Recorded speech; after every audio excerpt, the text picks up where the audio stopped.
учителя. Конкурс «Учитель года» — это не формальное календарное событие для нас.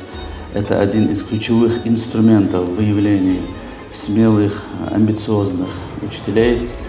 Участие в конкурсе профессионального мастерства — это прежде всего выбор людей, ориентированных на развитие. Это открытость, демонстрация своего уровня, способность принимать обратную связь и превращать ее в собственный рост.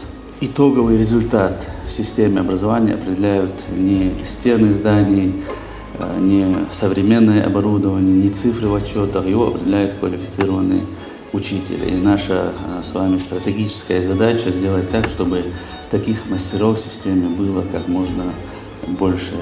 Здесь я отдельно хочу подчеркнуть вклад главы Чеченской Республики, героя России Рамзана Ахматовича Кадырова в развитии системы образования. По его поручению в городе Грозном реализуется множество проектов.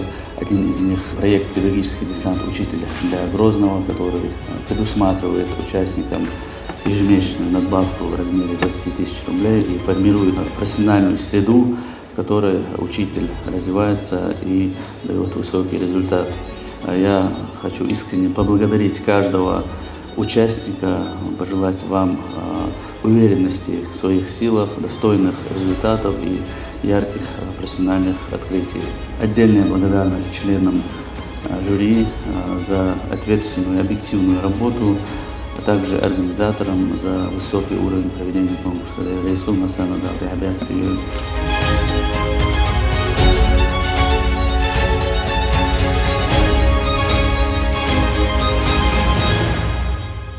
Прежде всего, это опыт, который помогает мне находить новые подходы к обучению и воспитанию.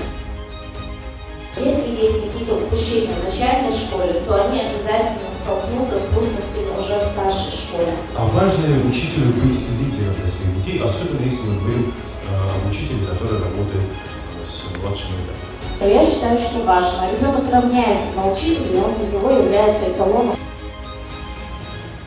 Как сделать так, чтобы, изучая чужую культуру, ребенок не терял свою?